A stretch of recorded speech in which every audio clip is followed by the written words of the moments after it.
Hello everyone, welcome to Smart Medico. तो आज हम लोग B pharmacy first semester start करने वाले हैं। तो सबसे पहला टॉपिक जो हमारा है ह्यूमन एनाटॉमी एंड फिजियोलॉजी 1 का, वो हम पढ़ने वाला है इंट्रोडक्शन टू ह्यूमन बॉडी के बारे में। तो आज हम पढ़ने वाले हैं इंट्रोडक्शन टू ह्यूमन बॉडी। तो पहले जानते हैं अपना सब्जेक्ट कोड जो है BP 1012। इस सब्जेक्ट को डिज़ाइन किया गया है fundamental knowledge on the structural and functional of various system of the human body. मतलब हम लोग एनाटॉमी पढ़कर, ह्यूमन एनाटॉमी एंड फिजियोलॉजी पढ़ के हम लोग ड्रग टू ड्रग इंटरेक्शन के बारे में, बॉडी से ऑर्गन से कैसे इंटरेक्ट करती है, इसके बारे में आगे हमको पढ़ना होगा। अगर हम कोई भी ड्रग लेते हैं तो हमको उसका पहले फिजियोलॉजी पता होना चाहिए, कैसे किसी दूसरे ऑर्गन में जाएगा और वो अपना मोड ऑफ एक्शन शो करेगा। इसके लिए हमको एनाटॉमी और उसका फिजियोलॉजी इस ऑर्गन का पता होना चाहिए। तो और आगे हम लोग इसके बारे में पढ़ेंगे होम्योस्टैटिक मैकेनिज्म के बारे में। Study provide the basic knowledge required for the understand at various discipline of pharmacy. Pharmacy से रिलेटेड जितना भी आगे हम लोग पढ़ने वाले हैं वो एनाटॉमी से कहीं ना कहीं लिंक्ड है, तो हम लोग उसी के बारे में पढ़ने वाले। तो वेरी फर्स्ट टॉपिक जो हमारा है वो है introduction to human body. Introduction to human body, human body के इंट्रोडक्शन के बारे में पढ़ेंगे, जिसमें है definition and scope of anatomy, physiology, level of structural organisation and body system, basis, life process, homeostasis, basic anatomical terminology के बारे में पढ़ेंगे। तो आज हम लोग फर्स्ट जो इंट्रोडक्शन टू ह्यूमन बॉडी बस यही कवर करेंगे। बाकी के आगे आने वाले लेक्चर में आप सेलुलर लेवल ऑफ ऑर्गेनाइजेशन और टिश्यू लेवल ऑफ ऑर्गेनाइजेशन के बारे में पढ़ेंगे। तो चलिए स्टार्ट करते हैं अपना आज का लेक्चर। तो इंट्रोडक्शन टू ह्यूमन बॉडी में हमारा पहला जो सब टॉपिक है और definition and scope of anatomy and physiology. तो पहले हम लोग जानते हैं एनाटॉमी के बारे में। तो एनाटॉमी क्या होती है? तो anatomy the study of structure and body and physical relationship involve between them. मतलब हमारे बॉडी का जो स्ट्रक्चर है, स्ट्रक्चर के बारे में जनरली एनाटॉमी, जैसे कि हमारा अगर ह्यूमन बॉडी है उसको डाइसेक्ट करके उसके इंटरनल पार्ट को हम लोग पढ़ते हैं, तो ये एनाटॉमी के अंतर्गत आती है। The term anatomy come from Greek word meaning to cut. Ana means apart, tomy means to cut, means anatomy. Anatomy means cut apart. Anatomy term का मतलब होता है cut apart, means अगर किसी भी बॉडी को, ऑर्गन को या बॉडी को डाइसेक्ट करते हैं, डाइसेक्ट मीन्स काटना, काट कर उसके इंटरनल ऑर्गेनाइजेशन के बारे में हम लोग पढ़ते हैं कि कैसे ऑर्गेनाइज है। जैसे कि अगर हम अपने गट की बात करें, जो हमारे इसोफेगस से लेकर एनस तक है, उसको अगर हम बीच से काटते हैं तो हम लोग को लेयर मिलती है, सीरोसा, मस्कुलरी, सब म्यूकोसा और म्यूकोसा लेयर। तो यही एनाटॉमिकल टर्मिनोलॉजी मीन्स एनाटॉमी, हम लोग इसके बारे में पढ़ेंगे। तो आगे देखते हैं। Anatomy includes many different division such as cellular anatomy, development anatomy, gross anatomy, histological anatomy, regional anatomy, ये सब जो है एनाटॉमिकल का सब डिवीज़न है। तो पहले हम लोग बात करते हैं अगर सेलुलर एनाटॉमी की। तो सेलुलर एनाटॉमी जो है study of structure, function, pathology, life cycle and life history of the cell. Cellular anatomy में हम सिर्फ सेल के बारे में पढ़ते हैं, जैसे सेल का एनाटॉमी क्या है, उसका फंक्शन, पैथोलॉजी क्या है। पैथोलॉजी मीन्स जैसे कि अगर सेल हमारा किसी भी डिजीज़ कंडीशन में क्या डिजीज होती है सेल से रिलेटेड, ये पैथोलॉजी के अंतर्गत आती है। लाइफ साइकिल ऑफ सेल के लाइफ साइकिल के बारे में पढ़ते हैं, जैसे कि RBC जो सेल होती है, रेड ब्लड सेल, वो 1 से 20 दिन के अंदर ही डेथ कर जाती है। तो ये एक लाइफ साइकिल जैसे कि हम लोग भी अगर अपना लाइफ साइकिल की बात करें तो फर्स्ट हम लोग नवजात बच्चे होते हैं, उससे थोड़ा एडल्ट बनते हैं, फिर बूढ़े हो जाते हैं। तो ये जो है हमारा लाइफ साइकिल, धीरे धीरे जो हम आगे बढ़ते हैं, उसी तरह से सेलुलर एनाटॉमी मीन्स सेल की भी लाइफ साइकिल होती है। तो सेलुलर एनाटॉमी में हम लोग सेल की लाइफ साइकिल के बारे में पढ़ते हैं। और life history of the cell, मतलब सेल की हिस्ट्री क्या है, क्या काम करती है, क्या काम कर चुकी है, सेल इवॉल्व कैसे हुए, अलग अलग टाइप के सेल के बारे में। दूसरा है हमारा डेवलपमेंट एनाटॉमी। डेवलपमेंट एनाटॉमी में development anatomy is the study of structural development of the embryo. मतलब डेवलपमेंट एनाटॉमी में हम लोग पढ़ते हैं कि कोई भी चीज़ कैसे डेवलप कर रही है। डेवलपमेंट से बना है डेवलप करना, मीन्स जैसे कि हम बात अगर करते हैं एम्ब्रियो की, तो एम्ब्रियो पहले जाइगोट, पहले mail sperm and female egg दोनों फ्यूज करेंगे, फर्टिलाइज करेंगे, तो क्या बनाएगी, जाइगोट बनाएगा। ठीक है। तो जाइगोट के बाद एम्ब्रियो जो होता है 4 सेल स्टेज में होता है। एम्ब्रियो आ गया हमारा 4 सेल स्टेज में, फिर उसके बाद मोरूला बनेगा, मोरूला के बाद ब्लास्टोसिस्ट बनेगा, ब्लास्टोसिस्ट के बाद एम्ब्रियो बनेगा, एम्ब्रियो के बाद फीटल डेवलपमेंट होगी। तो ये जो हमारा डेवलपमेंट ऑफ एम्ब्रियो है वो डेवलपमेंट एनाटॉमी के अंतर्गत हम लोग पढ़ेंगे। तो कैसे जो है जाइगोट से फीटल एम्ब्रियो, फीटल डेवलपमेंट होता है एम्ब्रियो, जैसे कि मोरूला, ब्लास्टोसिस्ट बनकर। तो ये आगे किसके बीच डेवलपमेंट एनाटॉमी के बीच। आगे बात करते हैं हम लोग ग्रॉस एनाटॉमी। ग्रॉस एनाटॉमी का मतलब कि जो हम लोग को आँखों से दिख सके, ऐसा एनाटॉमी जो आँख से दिख सके, मतलब कोई भी माइक्रोस्कोपिक चीज़ की ज़रूरत ना पड़े, ठीक है, विदाउट कोई भी मैग्नीफाइंग डिवाइसेस का ज़रूरत ना पड़े, जो कि मैग्नीफाई करना मीन्स किसी चीज़ को जूम करना, जूम आउट करना, तो किसी भी जूम आउट होने वाली कोई भी वस्तु है उसका ज़रूरत ना पड़े, तो हम ग्रॉस एनाटॉमी में पढ़ते हैं। ग्रॉस एनाटॉमी मीन्स जो हमको आँखों से दिखाई दे, ठीक है। फिर आगे हिस्टोलॉजिकल एनाटॉमी। हिस्टो से हम पता है कि हिस्टो हम लोग सेल को कहते हैं, सॉरी टिश्यू को कहते हैं। Histological anatomy means is the study of structure microscopically and function of the tissue. Histone means tissue. तो हिस्टोलॉजिकल एनाटॉमी में हम लोग किसके बारे में पढ़ते हैं? स्ट्रक्चर के बारे में, माइक्रोस्कोपिक स्ट्रक्चर हो गया, और फंक्शन, टिश्यू के फंक्शन के बारे में। फिर आगे आती है आपको regional anatomy. Regional anatomy is the study of specific portion of the body region, ठीक है। बॉडी रीजन में किसी भी स्पेसिफिक रीजन से, कि हम लोग बात करते हैं एब्डोमेन के बारे में, तो एब्डोमिनल एक रीजन हो गया, ठीक है। तो उस रीजन में जो भी एनाटॉमी आएगी, एब्डोमेन रीजन में जो भी एनाटॉमी आएगा, जैसे लीवर, स्टोमक, स्मॉल इंटेस्टाइन, तो इस सब रीजनल एनाटॉमी के अंतर्गत आती है। अगर किसी रीजन के बारे में स्टडी करते हैं तो रीजनल एनाटॉमी के अंतर्गत आएगी। और आगे हमारा systemic anatomy. Systemic anatomy is the study of structure of the body system, ठीक है। तो सिस्टेमिक एनाटॉमी में हम लोग बॉडी सिस्टम के एनाटॉमी के बारे में बात करते हैं। बॉडी सिस्टम कहने का मतलब है, जैसे कि हमारा हो गया डाइजेस्टिव सिस्टम, ठीक है। पूरा एक सिस्टम है डाइजेस्टिव सिस्टम, जो कि माउथ से स्टार्ट होकर एनस तक जाती है। तो हम लोग एक बॉडी सिस्टम के बारे में सिस्टेमिक एनाटॉमी में बात करेंगे। तो ये हमारा एनाटॉमी का कुछ टाइप था। तो हमारा पहला था cellular anatomy, development anatomy, gross anatomy, histological anatomy, regional anatomy, ठीक है। ये हमारा एनाटॉमिकल के टर्मिनोलॉजी है। आगे हम लोग बात करते हैं फिजियोलॉजी के बारे में। तो अब हम लोग बात करते हैं फिजियोलॉजी के बारे में। फिजियोलॉजी होती है study of working of the part of the body and the way they coordinate with another to maintain health of the person. Means जो कैसे हमारे बॉडी पार्ट्स जो है एक दूसरे से कोऑर्डिनेट करके चलती है और हमारा हेल्थ को मेंटेन करके रखती है, ये फिजियोलॉजी के बारे में पढ़ते हैं। तो एनाटॉमी और फिजियोलॉजी में जनरली होती है। एनाटॉमी हम लोग इंटरनल ऑर्गेनाइजेशन के बारे में पढ़ते हैं। मीन्स अगर हमको बॉडी पार्ट को डाइसेक्ट करके इंटरनल ऑर्गेनाइजेशन के बारे में पढ़ना है तो एनाटॉमी के अंदर आएगी। और एक्सटर्नल अपीयरेंस, मतलब एक्सटर्नल आगे कैसे दिख रहा है, क्या हो रहा है, क्या फंक्शन कर रहा है, तो ये इसमें हम लोग फिजियोलॉजी के अंतर्गत ये पढ़ेंगे हम लोग। तो physio means nature, ology means study, means the study of nature is called physiology. यहाँ पे लिखा हुआ है physiology is the study function of living body and its parts, ठीक है। फिजियोलॉजी मीन्स कैसे हमारा बॉडी पार्ट्स फंक्शन करती है। इसके बाद इस किसके अंतर्गत पढ़ेंगे हम लोग? फिजियोलॉजी के अंदर पढ़ेंगे। Physiology include many division. Physiology के अंदर भी बहुत सारे डिवीजन होती है। पहले हम लोग बात करते हैं सेल फिजियोलॉजी के बारे में। तो cell physiology is the function of cell, ठीक है। साइटोलॉजी क्या होता है? सेल के बारे में स्टडी को हम लोग साइटोलॉजी कहते हैं। Cytology means study of cell is called cytology. तो cell physiology is the function of cell, means cell physiology में हम लोग क्या पढ़ेंगे कि फंक्शन क्या, सेल का क्या फंक्शन है, तो ये सेल फिजियोलॉजी के अंतर्गत आती है। पैथोलॉजी क्या होता है? तो मैंने जैसा आपको बताया था, pathology is the study of disorder, function और डिजीज, ठीक है। डिसऑर्डर, फंक्शन और डिजीज कंडीशन में क्या होता है, इसके बारे में पैथोलॉजी के अंदर पढ़ते हैं, ठीक है। आगे देखते हैं systemic physiology. Systemic physiology is the study of function of body system. Systemic physiology में किसका? Physiology is the study of function of body system. Systemic physiology में हम लोग बॉडी सिस्टम के फिजियोलॉजी के बारे में पढ़ेंगे। मीन्स डाइजेस्टिव सिस्टम का जैसे मैंने बात किया था, तो डाइजेस्टिव सिस्टम का क्या फंक्शन है, इसके बारे में हम सिस्टेमिक फिजियोलॉजी के बारे में फिजियोलॉजी के अंतर्गत पढ़ेंगे। दूसरा है specific organ physiology. Specific organ physiology नाम से ही पता चलता है किसी एक स्पेशल ऑर्गन के बारे में हम लोग पढ़ेंगे। उसके किसी एक स्पेशल ऑर्गन का क्या फंक्शन है, ये किसके अंतर्गत आएगा? Special organ mean special physiology के अंतर्गत आएगा। अगर किसी स्पेशल ऑर्गन के फिजियोलॉजी के बारे में हम लोग पढ़ते हैं तो आगे हम लोग देखते हैं relationship between anatomy and physiology.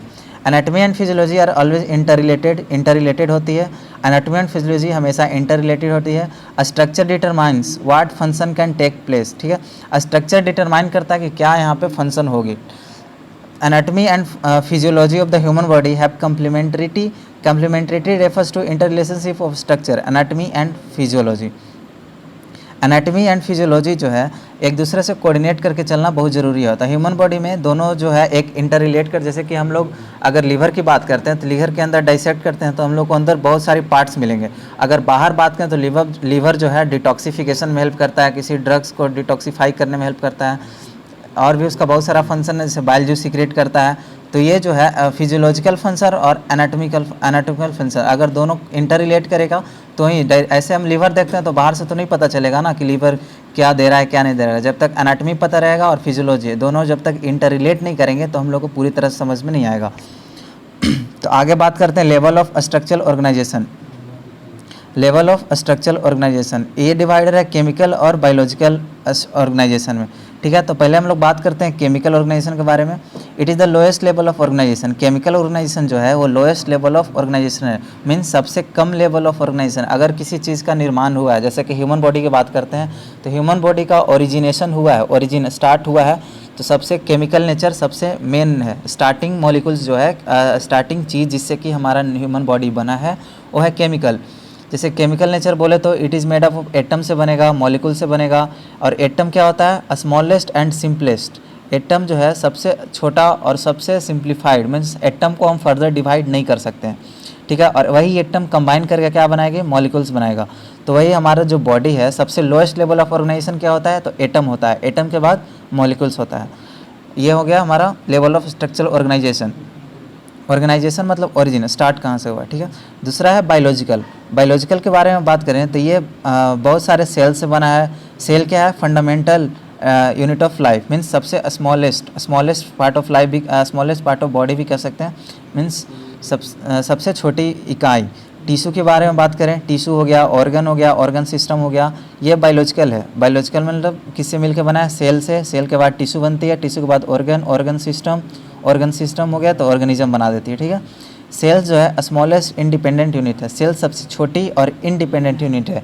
Independent unit करने का मतलब ये दूसरे पे डिपेंड नहीं करती है, ये अपना काम स्वयं। जैसे यूनिसेलुलर का बात करें तो बैक्टीरिया यूनिसेलुलर है, तो जो है दूसरे सेल पे डिपेंड नहीं कर रही है। एक सेल दूसरे सेल पे डिपेंड नहीं करेगी। Many cell combine to form tissue, बहुत सारे सेल मिलकर टिश्यू बनाएंगे, और बहुत सारे टिश्यू कंबाइन होकर ऑर्गन बनाएंगे, और ऑर्गन जो है कंबाइन होकर ऑर्गन सिस्टम बनाएंगे, ठीक है। और large number of organ system के बाद एक ऑर्गेनिज्म बना देंगे, मीन्स एक ह्यूमन बींग जो है ह्यूमन बींग बना देगा। सेल की, जैसे कि सेल बात करें, सेल हुआ हमारा, सेल से टिश्यू बना, टिश्यू से ऑर्गन बोले तो जैसे अगर हम ऑर्गन से ऑर्गन सिस्टम में हो गया हमारा डाइजेस्टिव सिस्टम। तो डाइजेस्टिव सिस्टम में ऑर्गन कौन कौन से आएंगे? ऑर्गन हमारे आएंगे ऊपर, माउथ आ गए हैं, फिर स्टोमक आ गया, स्मॉल इंटेस्टाइन, लार्ज इंटेस्टाइन, ये सारे ऑर्गन हैं। फिर आगे है बॉडी सिस्टम। बॉडी सिस्टम जो है हमारे बॉडी सिस्टम बात करते हैं तो बॉडी सिस्टम के अंदर बहुत सारे ऑर्गन पाए जाते हैं। मतलब एक बॉडी सिस्टम की बात करें तो एक जो सिस्टम बनता है, सिस्टम छोटे छोटे ऑर्गन्स को मिलाकर बनता है। ऑर्गन सिस्टम को बात करें तो और छोटे छोटे ऑर्गन सिस्टम को मिलाकर, उसी तरह बॉडी सिस्टम बहुत सारे ऑर्गन सिस्टम को मिलाकर बॉडी सिस्टम बनता है। तो हम लोग के पास टोटल 11, ये याद कर लीजिएगा, टोटल 11 सिस्टम है हमारे ह्यूमन बॉडी में। एक एग्ज़ाम के लिए काफ़ी इंपॉर्टेंट है।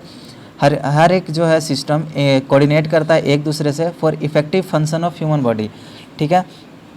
अगर हमारा जो डाइजेस्टिव सिस्टम में अगर हमारा लीवर जो है अपना सिक्रीशन ना दे तो हम लोग का काम नहीं चलने वाला, हम लोग को कुछ ना कुछ डिसफंक्शन देखने को मिलेगा। तो वही जो है एक दूसरे को कोऑर्डिनेट करके अगर नहीं चलते हैं तो हमारा बॉडी जो है अच्छे से फंक्शन नहीं करेगा। तो इसके लिए कोऑर्डिनेशन बहुत ज़रूरी है। तो पहला हमारा है 11 सिस्टम है हमारे ह्यूमन बॉडी में। तो पहला हमारा इंटेगुमेंट्री सिस्टम में क्या क्या आते हैं? पहला स्किन और स्ट्रक्चर, जैसे कि हेयर होंगे, स्वेट ग्लैंड्स, ऑयल ग्लैंड्स, ठीक है। कभी कभी आप सुबह उठते होंगे तो देखते हैं नाक के आसपास ऑयल इकट्ठा हो जाता है, तो ये आती कहाँ से है? तो ऑयल ग्लैंड किसका पार्ट है? इंटेगुमेंट्री सिस्टम का पार्ट है। तो इंटेगुमेंट्री सिस्टम में क्या आएगा? स्किन आएगा, हेयर आएगा, और स्वेट ग्लैंड, ऑयल ग्लैंड, ये सब आते हैं। फंक्शन क्या है इसका इंटेगुमेंट्री सिस्टम का? तो पहला वो बॉडी को प्रोटेक्ट करता है, ठीक है। जो भी स्किन पे हमारा बैक्टीरिया ये सब रहते हैं उनको प्रोटेक्शन है, उनको मारने में हेल्प करता है। टेम्परेचर को रेगुलेट करता है, ठीक है। हमारा स्किन जो है एक्सटर्नल टेम्परेचर को मेंटेन करके, एक्सटर्नल टेम्परेचर के मुकाबले इंटरनल टेम्परेचर को मेंटेन करके रखता है। एलिमिनेशन ऑफ वेस्ट को एलिमिनेट करते हैं, जैसे कि स्वेट ग्लैंड हो गया, स्वेट ग्लैंड के थ्रू हमारा एक्स्ट्रा सॉल्ट बाहर रिलीज होते हैं, उसके साथ कुछ वेस्ट भी बाहर निकलते हैं। सिंथेसिस ऑफ विटामिन डी का सिंथेसिस होता है। अब विटामिन डी का बात करें तो हमारा जैसे ह्यूमन बॉडी है, ह्यूमन बॉडी में डायरेक्ट सनलाइट के पास जाने से हम लोग को विटामिन डी नहीं मिलता है। ये कंसेप्ट बिल्कुल गलत है। हमारे बॉडी में एक एंजाइम पाया जाता है, इस एंजाइम के कारण हमारे बॉडी जो है विटामिन डी का सिंथेसिस अपने आप कर लेती है। डायरेक्टली सनलाइट में जाने से हमारे विटामिन डी नहीं मिलता। फिर sensation of cold, touch, temperature and warm, ठीक है। तो हमारे इंटीग्रेटरी सिस्टम का अगला फंक्शन है कोल्ड का सेंसेशन। जैसे कि ठंडी में बात करें तो ठंडी में हमको ठंड क्यों लगती है, तो हमारा बॉडी जो है सेंस कर रहा है, टच करता है। कोई मान लें हॉट प्लेट टच करे तो अपने हाथ को हटा लेते हैं, तो ये भी सेंस कर रहा है हमारा स्किन, ठीक है। आगे दूसरा जो हमारा सिस्टम है वो है स्केलेटल सिस्टम। नाम से पता चल रहा है स्केलेटल सिस्टम, इसमें क्या आएंगे, बोन आएंगे, कार्टिलेज आएंगे और जॉइंट्स आएंगे, ठीक है। बोन, कार्टिलेज एंड जॉइंट्स आएंगे। और इनका काम क्या है हमारा बोन में, बोन जो है हार्ड होते हैं, कार्टिलेज थोड़ा इलास्टिक टाइप के होते हैं, लूज होते हैं। आपने सभी ने चिकन तो खाए होंगे, चिकन में देखते हैं बहुत सारे कार्टिलेज पार्ट रहता है जो आसानी से टूट जाता है, और एक बोन होता है, बोन थोड़ा कॉम्पैक्ट होता है। और आगे देखते हैं फंक्शन इसके बारे में। स्केलेटल सिस्टम का फंक्शन क्या है, सपोर्ट करेगा और प्रोटेक्ट करेगा बॉडी को सपोर्ट प्रोवाइड करेगा और प्रोटेक्ट करेगा। जैसे कि हड्डी है, अगर हम लोग कहीं खेलते हैं कूदते हैं तो हम लोग जो है हम लोग को प्रोटेक्शन तो मिल रहा है ना, सपोर्ट मिल रहा है हमारा बॉडी को मूवमेंट में, हर चीज़ में। तो कौन कर रहा है, स्केलेटल सिस्टम कर रहा है, ठीक है। सरफेस और मसल अटैचमेंट के लिए सरफेस प्रोवाइड करती है। जैसे कि अंदर में हमारा मसल जो है वो बोन से अटैच है, तो इसके लिए हमारा सरफेस भी प्रोवाइड करती है।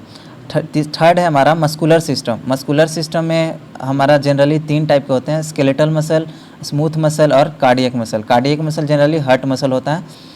स्केलेटल मसल जो स्केलेटन बॉडी हमारा हड्डी से जो डायरेक्टली हड्डी जिस मसल से अटैच होती है उसको स्केलेटल मसल कहते हैं। स्मूथ मसल बहुत स्मूथ होती हैं जो इंटरनल एंडोथेलियम में पाई जाती है।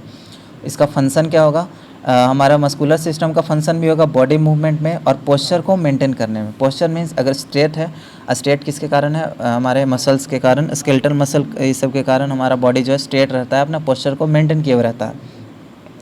फोर्थ सिस्टम का बात करें हम लोग तो नर्वस सिस्टम में क्या आता है, नर्वस सिस्टम जनरली 2 चीज़ से मिलकर बना है, brain and spinal cord. Mainly 2 चीज़ से बना है, ब्रेन एंड स्पाइनल कोड। और इसमें बहुत सारे नर्व्स पाए जाते हैं, ब्रेन एंड स्पाइनल कोड में बहुत सारे नर्व्स पाए जाते हैं, ठीक है। इसमें नर्वस सिस्टम के अंतर्गत आती है। नर्वस सिस्टम का काम क्या है, एक्शन पोटेंशियल जनरेट करना and conduction of nerve impulse. Means जो हमारा नर्वस सिस्टम है, सेंसरी न्यूरॉन्स और मोटर न्यूरॉन्स, आपने प्रीवियस क्लासेस में पढ़ा होगा, अगर नहीं पढ़ा है तो अगर हमारे जो न्यूरॉन्स है वो 2 टाइप के होते हैं, सेंसरी न्यूरॉन्स और motor neurons. Sensory neuron sense करता है, मीन्स जब बाहर से अगर आपका बॉडी कोई टच करता है तो ये जो सिग्नल है कि हाँ मेरा बॉडी किसी ने टच किया, तो ये जो है सेंसरी न्यूरॉन से आपके ब्रेन तक जाएगा। और ब्रेन आपको सिग्नल देगा, आपको मैसेज देगा कि उस जो टच किया उसको मारो। तो ये जो मैसेज है ये मोटर न्यूरॉन्स के थ्रू आपके हाथों तक जाएगा और आपके हाथ उसके गाल पे चला जाएगा। तो ये किसके अंदर आता है, नर्वस सिस्टम के अंदर, मीन्स ये न्यूरॉन्स का काम है। फिर 5वां हमारा सिस्टम है एंडोक्राइन सिस्टम। एंडोक्राइन सिस्टम में हार्मोन, एंडोक्राइन सिस्टम नाम से ही पता चल रहा है, ग्लैंड्स बहुत सारे आएंगे इसमें। तो इसमें हार्मोन हो गया। हार्मोन क्या होता है, हार्मोन केमिकल मैसेंजर है। केमिकल मैसेंजर मतलब एक मैसेज देता है केमिकल रिलीज करके कि हाँ आपको ये रेगुलेट करना है। आपको जैसे कि ब्लड शुगर लेवल बढ़ गया हमारा ब्लड में, तो केमिकल रिलीज होगा इंसुलिन जो है उसको इनहिबिट करेगा, रोक देगा कि हाँ भैया आपका बढ़ गया, थोड़ा कम कर लो, तो अपने आप कम हो जाएगा, ठीक है। प्रोड्यूसिंग ग्लैंड्स के अंदर आते हैं, ग्लैंड्स बहुत सारे, और उनका सिस्टम का मेनली बहुत बड़ा रोल है हमारे बॉडी में। तो main regulation of body activity through hormone. तो एंडोक्राइन सिस्टम जो मेनली क्या करती है, रेगुलेट करती है बॉडी एक्टिविटीज़ को हार्मोन्स को यूज करके, ठीक है ना। हार्मोन को यूज करके हमारा बॉडी, हार्मोन बहुत अहम रोल प्ले करती है। जैसे कि अगर मेल की बात करें तो बहुत सारे कैरेक्टर जो है हार्मोन के कारण खुद पे खुद बढ़ते जाती है, और फीमेल्स में भी सेम कैरेक्टरिस्टिक फॉलो होती है। आगे हमारा 6ठा जो सिस्टम है कार्डियोवास्कुलर सिस्टम। कार्डियोवास्कुलर नाम से ही पता चला है, कार्डियोवास्कुलर, कार्डियो मीन्स हार्ट जो है ये हार्ट से मिलकर बना है, blood and blood vessel. Heart है तो ब्लड रहेंगे उसमें और ब्लड वेसल, ठीक है। हार्ट के जनरली 4 चैम्बर होते हैं, left atrium, left ventricle, right atrium, right ventricle. तो जो है हार्ट से कार्डियोवास्कुलर सिस्टम क्या क्या, हार्ट आ गए, ब्लड आ गए एंड ब्लड वेसल्स आ गए। फंक्शन क्या है कार्डियोवास्कुलर सिस्टम का, ये पंप करता है ब्लड के और ट्रांसपोर्ट ऑफ गैसेस, ठीक है। कार्डियोवास्कुलर सिस्टम में आगे हम लोग पढ़ेंगे, बहुत बड़ा टॉपिक है, एक पूरा चैप्टर है इसके अंदर, आगे हम लोग देखेंगे आने वाले लेक्चर में। तो कार्डियोवास्कुलर सिस्टम का मेन काम क्या है, ये पंप करता है ब्लड को और ट्रांसपोर्ट करता है गैसेस को, ठीक है। 7वां हमारा है लिम्फेटिक सिस्टम। लिम्फेटिक सिस्टम नाम से पता चल रहा है, लिम्फ मतलब ये लिम्फ नोड्स लिम्फ कहीं ना कहीं इसके अंदर शामिल है। लिम्फ का function, it contains lymphatic fluid रहता है इसमें, वेसल, स्प्लीन, थाइमस। ये जनरली जो है हम लोग को डिफेंसिंग में हेल्प करता है। डिफेंसिंग करने का मतलब है कि कोई भी अगर बैक्टीरिया बाहर से हमारे बॉडी में अटैक कर रही है तो ये जो है लिम्फेटिक सिस्टम एक्टिवेट हो जाती है और उस बैक्टीरिया को मारने में अपनी जी जान लगा देती है। तो ये किसके अंदर हम लोग पढ़ते हैं? लिम्फेटिक सिस्टम के अंतर्गत ये आती है। आगे हमारा रिस्पायरेटरी सिस्टम। रिस्पायरेटरी सिस्टम नाम से पता चला, रिस्पायरेटरी सिस्टम मीन्स रिस्पिरेशन का जो भी मैकेनिज्म है इसमें इन्वॉल्व होगा। ये इसके अंदर क्या आती है? लंग्स आती है, pharynx, लैरिंग्स and trachea. Lungs, pharynx, लैरिंग्स and trachea. इसका फंक्शन क्या है? Transport of respiratory gases. Respiratory system का फंक्शन क्या है? Transport of respiratory gases means जो भी गैसेस हम लोग बाहर से लिए, जैसे कार्बन डाइऑक्साइड हम लोग बाहर रिलीज़ करते हैं और ऑक्सीजन अंदर लेते हैं, तो ऑक्सीजन, वही ऑक्सीजन हमारे पूरे बॉडी सिस्टम में फैल जाती है और जो है एक्सचेंज ऑफ गैसेस होती है। फिर हमारे बॉडी से कार्बन डाइऑक्साइड बाहर निकलती है और पूरे हमारे बॉडी से कार्बन डाइऑक्साइड बाहर निकलकर बाहर एक्सटर्नल एनवायरनमेंट में चली जाती है। तो ये किसके अंदर पढ़ेंगे हम लोग? रिस्पायरेटरी सिस्टम के अंदर। 9th है हमारा डाइजेस्टिव सिस्टम। डाइजेस्टिव सिस्टम के अंदर क्या आता है? Gastrointestinal tract. जीआईटी का फुल फॉर्म है गैस्ट्रो इंटेस्टाइनल ट्रैक्ट। ठीक है, जीआईटी में क्या आते हैं? Mouth, pharynx, oesophagus, stomach and small intestine. इसके अंदर क्या आता है? Mouth, pharynx, oesophagus, stomach and small intestine. ये डाइजेस्टिव सिस्टम के पार्ट है। डाइजेस्टिव सिस्टम का पार्ट लीवर नहीं है। ठीक है, फंक्शन क्या हमारा है? फिजिकल और केमिकल डाइजेशन ऑफ फूड। मतलब डाइजेशन ऑफ फूड में ये बहुत अहम रोल प्ले करती है हमारा डाइजेस्टिव सिस्टम। जो भी हम खाते हैं उसका केमिकल और फिजिकल डाइजेशन। फिजिकल डाइजेशन किससे होता है? तो तीत से होता है। तीत को उसको चर्निंग करने में हेल्प करता है, बड़े बड़े पार्टिकल्स को छोटे छोटे पार्टिकल में कन्वर्ट करती है। हमारे दांत जो है उसको चबा चबा कर हम लोग बहुत ढीला कर देते हैं। फिर वही चीज़ हमारे पेट में जाती है और उसका बहुत सारे गैस्ट्रिक जूसेस रिलीज होती है, जैसे कि HCl हो गया, पेप्सिन हो गया, ट्रिप्सिन हो गया। ये हमारे स्टोमक में रिलीज होगी और वहाँ पे केमिकल डाइजेशन ऑफ फूड होगा। ठीक है, फिर हमारा 10वां सिस्टम है यूरिनरी सिस्टम। यूरिनरी सिस्टम नाम से पता चल रहा है यूरिन। ठीक है ना, इसके अंदर क्या आएगा? किडनी आएगी हमारी, ureter, urinary bladder and urethra. ये जो सारा सिस्टम है ना हम लोग आगे देखने वाले हैं फर्दर लेक्चर में पूरे डिटेल में। तो पहला यूरिनरी सिस्टम, किडनी आएगी, ureter, urinary bladder and urethra. ये हमारे यूरिनरी सिस्टम के पार्ट्स हैं। ठीक है, इस काम क्या है यूरिनरी सिस्टम का? तो ये फ्लूइड को फिल्टर करती है। फ्लूइड को क्या करती है? फिल्टर करती है। ठीक है, अब हम लोग 11th पढ़ने वाले हैं रिप्रोडक्टिव सिस्टम। रिप्रोडक्टिव सिस्टम बहुत ही अहम सिस्टम है हमारा। It consist of pair of test. अगर मेल की बात करते हैं, मेल की बात करें तो रिप्रोडक्टिव सिस्टम में एक पेयर ऑफ टेस्टिस आएगी। पेयर ऑफ टेस्टिस का मतलब 2 टेस्टिस, एक स्क्रोटम। स्क्रोट एक बैग होता है जिसमें कि टेस्टिस रहती है हमारी। एपिडिडाइमस, इंटरनल टेस्टिस के अगर हम अंदर जाते हैं तो एपिडिडाइमस देखेंगे, वास्ट डिफरेंस देखेंगे, इजैकुलेटरी डक्ट होगा, यूरेथ्रा आएगा, यूरेथ्रा, पेनिस, पेनिस जो कि इजैकुलेशन में मतलब हेल्प करता है हमारा, और सेक्स ग्लैंड आ गए। सेक्स ग्लैंड बोले तो हमारा seminal vesicle, bulbourethral gland और पेयर ऑफ सेमाइनल वेसाइकल जैसे कि सेक्स ग्लैंड हो गया, प्रोस्टेट हो गया, prostate gland and Cowper's gland. Cowper gland lubrication में हेल्प करता है जनरली ड्यूरिंग सेक्सुअल इंटरकोर्स। ये जो है मेल रिप्रोडक्टिव सिस्टम का पार्ट है। और अगर फीमेल की बात करें तो उनमें पेयर ऑफ ओवरी होगी और पेयर ऑफ ओविडक्ट आएगा। ठीक है, ओविडक्ट 2 ओवरी, 2 ओविडक्ट, एक यूट्रस, वेजाइना, हाइमेन, क्लाइटोरिस। ये जो है फीमेल रिप्रोडक्टिव सिस्टम का पार्ट है। तो ये हम लोग किसमें पढ़ेंगे? रिप्रोडक्टिव सिस्टम के अंतर्गत पढ़ेंगे। इसका फंक्शन क्या है? फंक्शन है ये रिप्रोडक्टिव सिस्टम का कि production of sperm in male and ओवा इन फीमेल। मीन्स स्पर्म का प्रोडक्शन मेल में करते हैं और ओवम का कहाँ से रिलीज होगी? तो फीमेल रिप्रोडक्टिव सिस्टम से ओवम रिलीज होगी और में स्पर्म और ओवम मिलती है तो फर्टिलाइजेशन होगी और फर्टिलाइजेशन जाइगोट बनेगा। जाइगोट से हमारा जो है एम्ब्रियो बनेगा। एम्ब्रियो से फिर नया ऑर्गेनिज्म का बर्थ होगा। अब ठीक है, फिर हम अगला टॉपिक पढ़ते हैं, हमारा अपना basic life process. Basic life process total हमारा 6 जो लाइफ प्रोसेस है वो बहुत बेसिक है।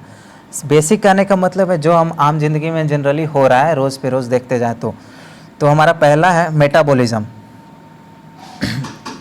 मेटाबॉलिज्म में generally sum of all chemicals process that occur in human body.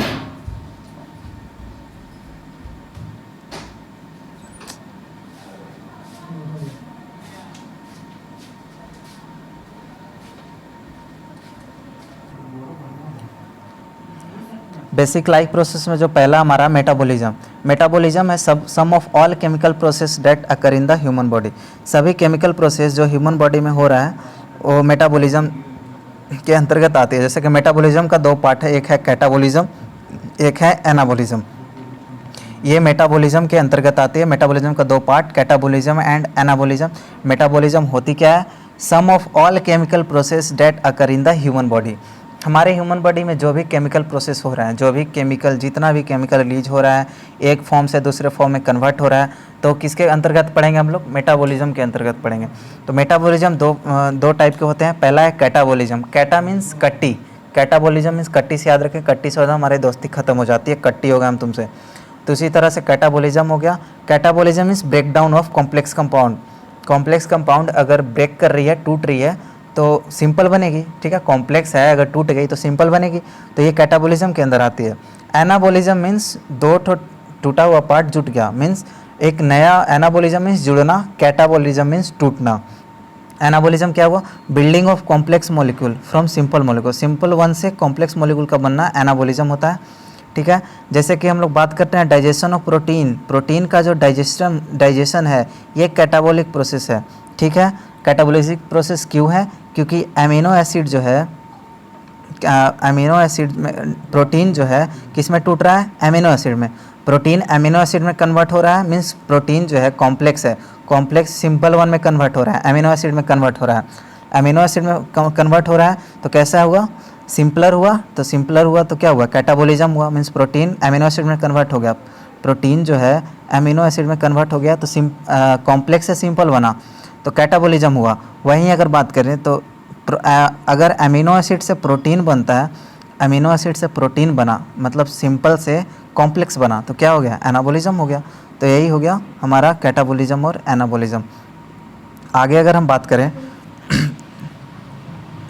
दूसरा जो हमारा पहला बेसिक लाइफ प्रोसेस हो गया मेटाबॉलिज्म। दूसरा हमारा बेसिक लाइफ प्रोसेस क्या आएगा? Responsiveness. Responsiveness means ability of body to detect and respond to change. हमारे आसपास जो भी चेंज आ रहा है, गर्मी है, ठंडा है, बरसात है, या मान लेते हैं हमारे बॉडी में कोई चेंज आए आसपास, कोई भी, जैसे कोरोना काल में हमारा जो भी आसपास चेंज आया तो हमारा बॉडी जो है उसको डिटेक्ट करे, ठीक है ना, और उस चेंज पे रिस्पॉन्ड करे। मान लीजिए अगर हम हॉट प्लेट को छूते हैं तो हमको हमारा बॉडी जो है रिस्पॉन्ड किया। रिस्पॉन्ड करना मीन्स उसके प्रति सेंसिटिव होना, थोड़ा सा दिखाया कि हाँ ये गर्म है, तो हमारा हाथ जो अपने आप पीछे चला आता है, तो ये किसके अंदर आएगी? ये रिस्पॉन्सिवनेस हुआ। ये हमारा दूसरा बेसिक लाइफ प्रोसेस है। तीसरा बेसिक लाइफ प्रोसेस है मूवमेंट। मूवमेंट बोले तो motion of whole body. Motion of whole body means अगर हमको फूड चाहिए, खेलने जाना है, तो हम यहाँ से वहाँ मूव करते हैं, हम अपने घर से बाहर जाते हैं, हमारा बॉडी मूव कर सकती है। तो ये तीसरा बेसिक लाइफ प्रोसेस जो हम जनरली देखते हैं, तो मूवमेंट हो गया। फिर है ग्रोथ। ग्रोथ हो गया इंक्रीज इन बॉडी साइज। जैसे कि हम कभी न कभी तो छोटे बच्चे रहेंगे, नवजात रहेंगे, आज हम एडल्ट हो गए, थोड़ा हमारा हाइट बढ़ गया, हमारा वेट बढ़ गया, तो हमारा हाइट बढ़ना, जनरली हाइट बढ़ना, ये ग्रोथ हुआ, ठीक है, हमारा जो है ग्रोथ हुआ। फिर हमारा पांचवा बेसिक लाइफ प्रोसेस है वो है डिफ्रेंसिएशन। डिफ्रेंसिएशन बोलो तो development of specialise cell from unspecialise group of cell, ठीक है। एक स्पेशल सेल बनना एक अनस्पेशलाइज ग्रुप ऑफ सेल से। तो हम लोग बात कर रहे थे डिफ्रेंसिएशन के बारे में। डिफ्रेंसिएशन क्या हुआ? जो है development of specialise cell from unspecialise cell.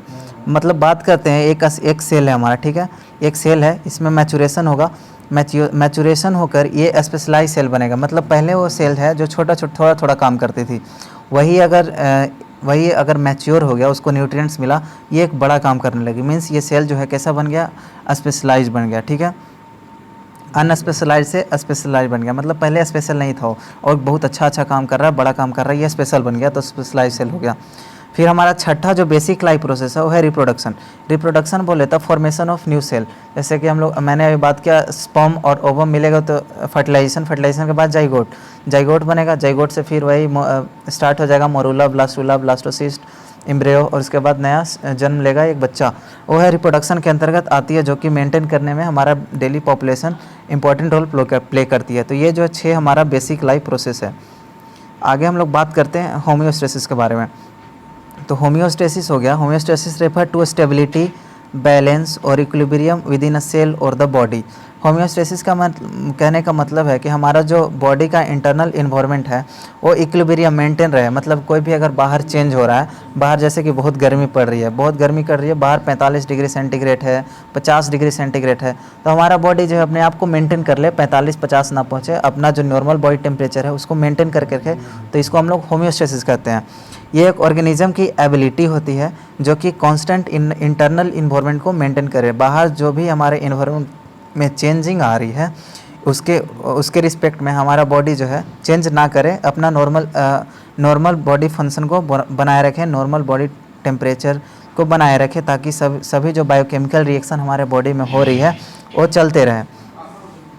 Homeostasis एक इम्पॉर्टेंट कैरेक्टरिस्टिक है लिविंग थिंग्स की, जो कि होना ही चाहिए। अगर हमारे बॉडी में होम्योस्टेसिस मेंटेन नहीं होगी तो हमारी डेथ होना मुमकिन है। तो हम लोग होम्योस्टेसिस एक आगे हम लोग बहुत बड़ा एक है चैप्टर के अंतर्गत पढ़ेंगे आने वाले आगे लेक्चर के दौरान। बेसिक एनाटॉमिकल टर्मोलॉजी की अगर हम बात करें, बेसिक एनाटॉमिकल टर्म बोले तो कैसे कौन एनाटॉमिकल टर्म के बारे में बात करें, जैसे कि सुपीरियर हो गया और क्रेनियल।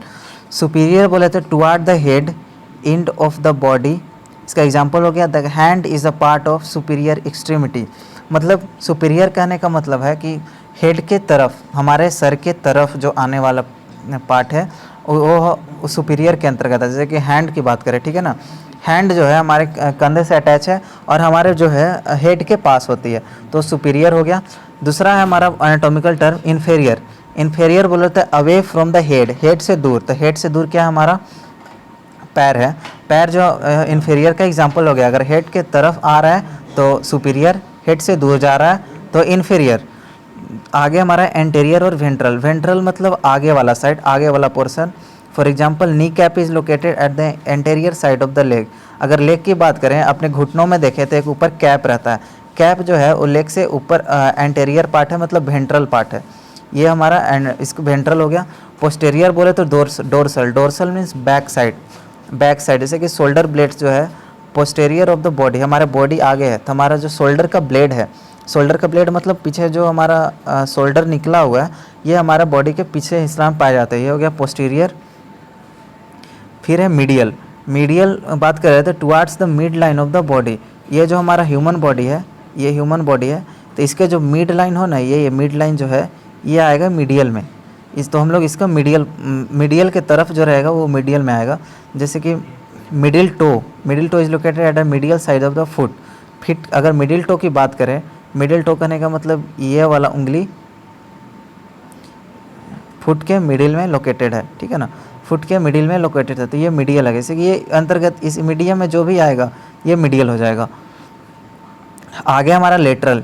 लेटरल बोले थे away from the mid line of the body. Mid line से अवे, मिड लाइन से अवे, मिड लाइन से अवे, ये मिड लाइन है, इधर जितना है ये लेटरल साइड है। से बात करते हैं लेटरल एम्पेडेज। ये हाथ कैसा है, लेटरल है, ये हाथ लेटरल है, तो ये जो है मीडियल से अगर अवे रहेगी तो ये कैसा रहेगी, लेटरल रहेगी, ठीक है।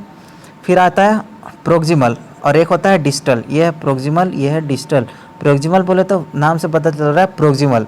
प्रोक्सिमल मीन्स पास में। डिस्टल मीन्स दूर, दूर। प्रोक्सिमल पास तो किसके पार्ट्स, टुवार्ड्स और nearest the trunk of the point of origin, ठीक है, मतलब ओरिजिन के पार्ट के ओरिजिन जहाँ से हुआ है ना वहाँ पे एकदम से पास में। और डिस्टल मीन्स दूर। Distal away from the farthest from the trunk of point of origin. Example the hand is located at the distal end of the four arm, ठीक है। जो ये हाथ है, ये जो हाथ है ये फोर आर्म के डिस्टल दूर है। और यहीं पे अगर बात करते हैं हम पैर की बात करें तो proximal end of femur joint with the pelvic bone, ठीक है ना। ये जो यहाँ ये होता है, ये यहाँ वाला हिस्सा को पेल्विक बोन कहते हैं। पेल्विस रीजन में जो पाया जाता है ये फीमर है। तो ये फीमर जो है ये पेल्विक वाले हिस्सा, ये पेल्विक, ये हमारा फीमर है और ये पेल्विक वाला रीजन है। तो जो हमारा फीमर है ये पेल्विक वाले रीजन के बहुत पास में है, तो इसीलिए प्रोक्सिमल, इसको प्रोक्सिमल कहेंगे। लेकिन और बात करें अगर ये शोल्डर कहें या चेस्ट कहें, इससे ये दूर है तो डिस्टल कहेंगे इसको, ठीक है। तो होप आपको ये सारा वीडियो समझ में आई होगी। अगर आपको नोट्स चाहिए, ये जो रिलेटेड PDF चाहिए, तो हमारे नीचे टेलीग्राम लिंक में ज्वाइन कर सकते हैं और हमारे साथ बने रहें। आपकी सारी कंसेप्ट ऐसे ही क्लियर रहेगा। देखने के लिए थैंक यू।